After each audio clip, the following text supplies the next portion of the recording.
नमस्कार। दक्षिण कोरिया के बुसान में यूनेस्को विश्व धरोहर समिति के 48वें सत्र में सारनाथ के प्राचीन बौद्ध स्थल को विश्व धरोहर स्थल के रूप में शामिल कर लिया गया है और इस तरह से यह भारत का 45वां विश्व धरोहर स्थल बन गया है जो यूनेस्को की वर्ल्ड हेरिटेज लिस्ट में अपना स्थान सुनिश्चित करता है। तो आइए जानते हैं और बात करते हैं इसी के विषय में वो सभी महत्वपूर्ण परीक्षोपयोगी तथ्य जो आपके लिए जरूरी हैं।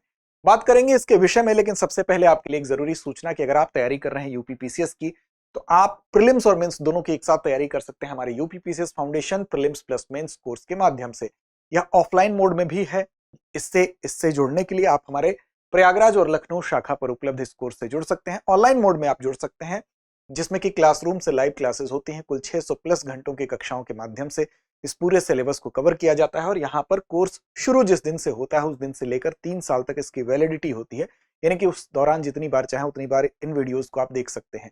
इसके लिए कैसे कोर्स को आप पाएंगे, तो कोर्स को पाने के लिए आप डिस्क्रिप्शन में लिंक मिलेगा, उस लिंक से पा सकते हैं, या तो दृष्टि लर्निंग ऐप को डाउनलोड कर लीजिए, वहां से इस कोर्स को आप सर्च कर सकते हैं, या फिर आप किसी भी मन में सवाल है उसको जानने के लिए 8750187501 पर कॉल कर लीजिए। ध्यान रहे कि इस कोर्स के साथ आपको 2 साल तक की यूपीपीसीएस की प्रीलिम्स टेस्ट सीरीज भी निःशुल्क मिलती है, तो ये भी आपके लिए बेनिफिशियली हम कह सकते हैं बेनिफिशियल एक अपॉर्चुनिटी है। तो देखिए, सबसे पहले खबर की बात करते हैं। तो खबर यही है कि 25 जुलाई को दक्षिण कोरिया के वुसान में यूनेस्को विश्व धरोहर समिति जो है उस समिति के का सत्र था। कौन सा सत्र था? तो 48वां सत्र था और उसी सत्र में सारनाथ के इस प्राचीन बौद्ध स्थल को विश्व धरोहर स्थल के रूप में शामिल करने की यहाँ पर बात सामने आती है, यानी कि वुसान में हुआ, ये आपको याद रखना है।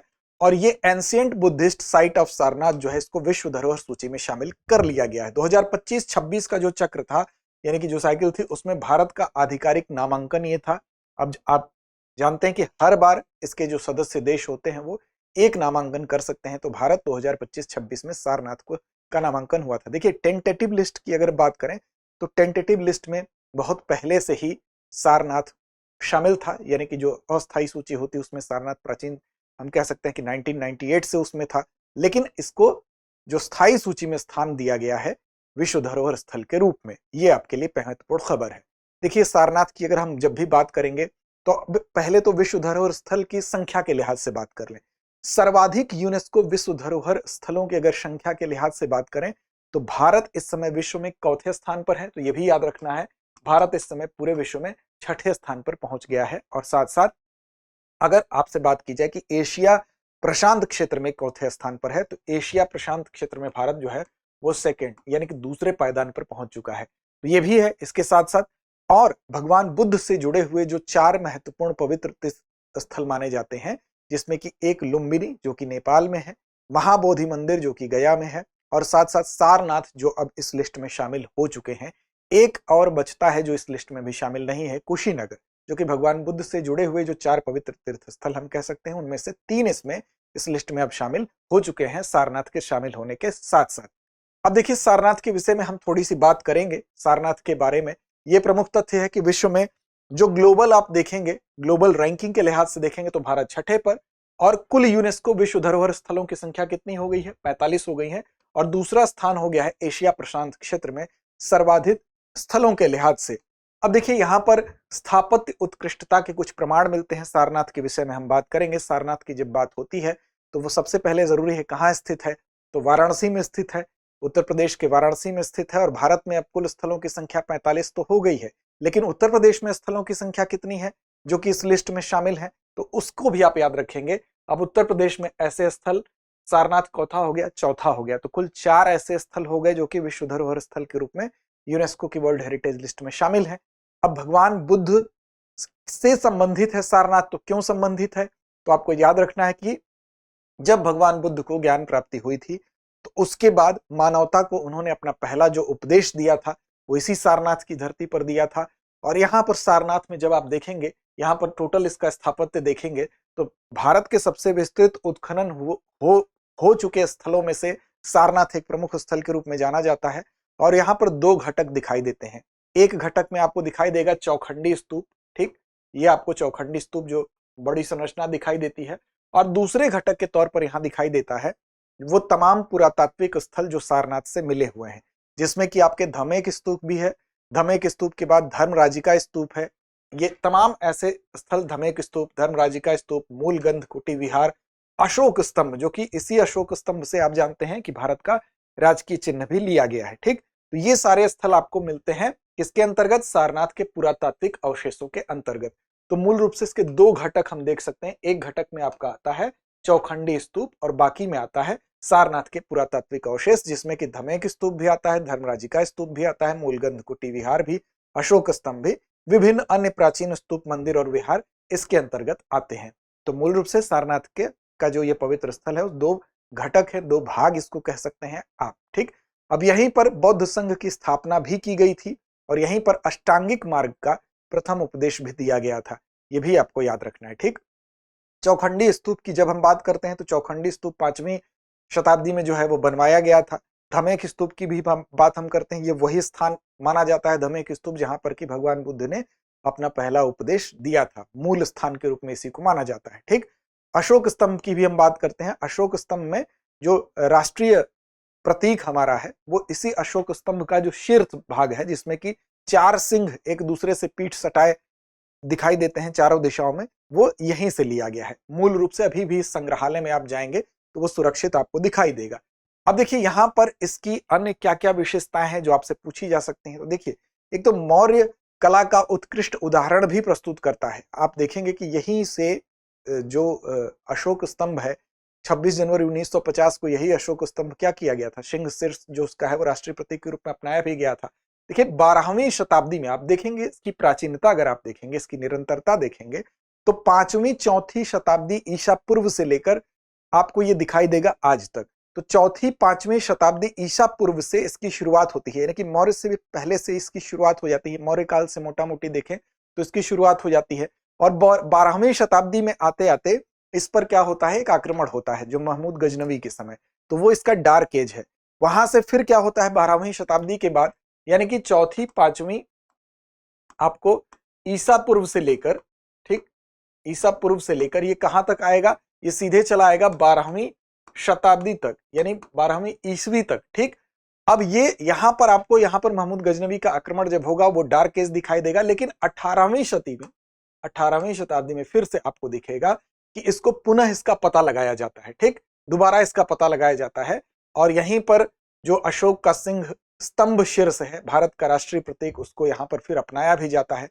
बुद्ध की धर्म चक्र प्रवर्तन एक प्रतिमा थी जो कि किस काल से संबंधित थी, तो गुप्त काल से संबंधित थी। ठीक, वो भी यहां से मिली है। उस बुद्ध की प्रतिमा का जो कि धर्म चक्र प्रवर्तन प्रतिमा है उसका भी काफी इंपॉर्टेंट, हम उसको माना जाता है कला की, गुप्तकालीन कला की एक उत्कृष्ट कृति के रूप में माना जाता है। ठीक, यहाँ भारत का पहला साइट संग्रहालय भी है, यहाँ भारत का पहला साइट संग्रहालय भी है। तो ये भी एक इंपॉर्टेंट चीज इसके बारे में आपको जानना है, जो कि कब स्थापित हो गया था, तो 1904 में ही स्टेब्लिश हो गया था। ठीक, और साथ साथ आप देखेंगे तो अगर आप देखें शुरुआत से ही तो यहां पर मौर्य कला से संबंधित, यहां पर मौर्य कला के बाद अगर आप देखेंगे तो कुषाण कला से संबंधित। ठीक, कुषाण कला के बाद अगर आप देखें तो गुप्त और गढ़वाल, गुप्त कला और गढ़वाल। ठीक, इन सारी कला का यहां पर स्पष्ट परिलक्षण आपको दिखाई देगा। ठीक, यद्यपि 11वीं शताब्दी में महमूद गजनवी ने इसको नष्ट किया, लेकिन फिर पाल वंश के महीपाल, पाल वंश के शासक जो थे कौन थे, महीपाल, महीपाल के द्वारा इसका पुनर्निर्माण कराया गया था, यह भी आपको याद रखना है। साथ साथ यहाँ पर अंतिम प्रमुख स्मारक के तौर पर अगर आप देखेंगे तो एक धर्म चक्र जिन विहार बनवाया गया था। क्या बनवाया गया था, धर्म चक्र जिन विहार। ठीक, अंतिम यहाँ के अगर हम कह सकते हैं कि महत्वपूर्ण स्मारक के तौर पर अगर देखा जाए तो धर्म चक्र जिन विहार, जिसको गढ़वाल वंश के गोविंद चंद गढ़वाल जो थे उन्हीं की पत्नी थी, उनका नाम था कुमार देवी, उनका नाम क्या था, कुमार देवी, उन्हीं के द्वारा बनवाया गया था। ये भी याद रखना है, अंतिम प्रमुख स्मारक इसी को माना जाता है, धर्म चक्र जिन विहार को। अब इसका पहला वैज्ञानिक उत्खनन कब किया गया, तो इसका पहला वैज्ञानिक उत्खनन किया गया 1834 से लेकर 36 के समय। ठीक, और किसके द्वारा किया गया, तो ASI यानी कि आर्कियोलॉजिकल सर्वे ऑफ इंडिया के महानिदेशक, जो पहले महानिदेशक थे, उनका नाम क्या था, तो उनका नाम था अलेक्जेंडर कनिंघम। क्या नाम था, अलेक्जेंडर कनिंघम। तो उन्होंने ही सबसे पहले यहां पर क्या किया, उत्खनन किया और यहां पर हुआ उत्खनन भारत के विस्तृत उत्खननों में से एक माना जाता है। और फिर उसके बाद 1904 में क्या हुआ, 1904 में एक जर्मन मूल के पुरातत्वविद थे, उत्खननकर्ता थे, फ्रेडरिक ऑस्कर नाम था उनका, फ्रेडरिक ऑस्कर नाम था।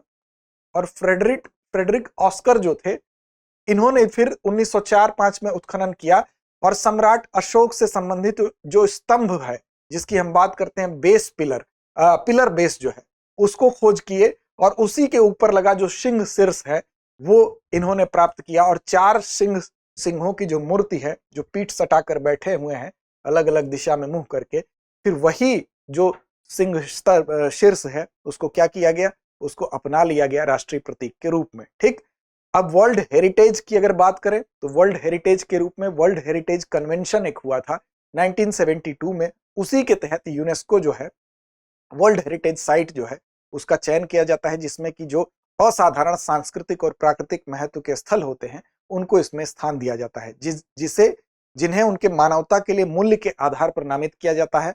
और इसमें भारत ने 1977 में 1977 में भारत ने भी इस कन्वेंशन की पुष्टि कर दी थी। तो हम कह सकते हैं कि जो ये कन्वेंशन है जिसके तहत वर्ल्ड हेरिटेज साइट को मान्यता दी जाती है, उसमें भारत भी 1977 में शामिल हो गया था। तो ये याद रखना है। फिलहाल अगर आप देखेंगे तो भारत के इसमें टेंटेटिव यानी कि अस्थायी सूची में भारत की कितनी साइट्स हैं, तो 69 साइट्स वर्तमान में अगर आप देखेंगे तो 69 स्थल भारत के इसमें अस्थायी सूची में शामिल हैं।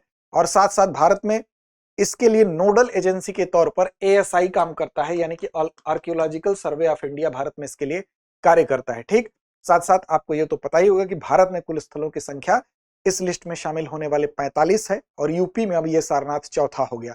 तो बाकी 3 कौन से हैं, कमेंट करके जरूर बताइए। साथ साथ ये भी आपको याद रखना है कि वर्ष 2024 में भारत ने 2024 में दिल्ली में पहली बार विश्व धरोहर समिति की बैठक की मेजबानी भी की थी। तो ये भी आपसे पूछा जा सकता है, तो भारत ने 2024 में दिल्ली में पहली बार विश्व धरोहर समिति की मेजबानी की उस बैठक की, ये भी आपको याद रखना है। अब सवाल उठता है कि इसका लाभ क्या है, इसका महत्व क्या है। तो एक तो सारनाथ का जो है हम कह सकते हैं कि जो आउटस्टैंडिंग यूनिवर्सल वैल्यू है वो पूरे विश्व में उसको वैश्विक मान्यता मिल गई है। हालांकि पहले भी सारनाथ का बहुत इंपॉर्टेंस था, लेकिन साथ साथ जो बौद्ध धर्म से संबंधित यह स्थल है, इस स्थल को अगर हम देखें तो हमारे सांस्कृतिक संबंधों को, चाहे वो जापान हो गया, थाईलैंड हो गया, श्रीलंका हो गया, म्यांमार हो गया, कंबोडिया हो गया, दक्षिण कोरिया हो गया, मंगोलिया हो गया, ऐसे तमाम ऐसे देशों के लोग जो कि इस धर्म के मानने वाले जहां पर लोग रहते हैं, तो उनसे हमारे सांस्कृतिक संबंध और बेहतर होंगे और इस तरह से विश्व स्तर पर, वैश्विक पटल पर सारनाथ को और ज्यादा एक मान्यता मिलेगी। हालांकि पहले से भी देश भर के टूरिस्ट यहाँ पर आते थे, लेकिन अब इसको एक वैश्विक मान्यता हम कह सकते हैं कि पूरे स्थायी तौर पर मिल गई है। तो ये महत्वपूर्ण कुछ तथ्य थे जो आपको याद रखना है।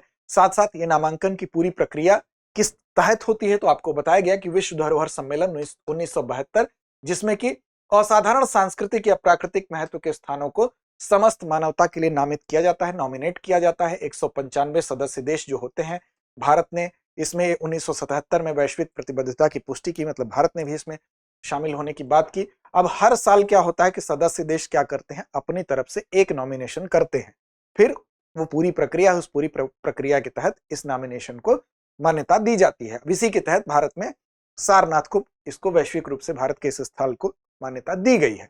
चलिए अब अभ्यास प्रश्न आपके जिम्मेदारी पर छोड़ते हैं, इसका जवाब दीजिए कमेंट बॉक्स में। सारनाथ को यूनेस्को विश्व धरोहर सूची में किस सत्र के दौरान शामिल किया गया? 46वां सत्र, 47वां सत्र, 48वां या 49वां सत्र? तो उम्मीद है इसका सही और सटीक जवाब आप कमेंट बॉक्स में जरूर देंगे। लड़ते रहिए, अपने लक्ष्य की ओर बढ़ते रहिए और हाँ, चैनल को सब्सक्राइब नहीं किया तो कर लीजिए। धन्यवाद। अब एग्जाम की तैयारी को और बेहतर करने के लिए हमारे चैनल को लाइक, शेयर और सब्सक्राइब करना ना भूलें।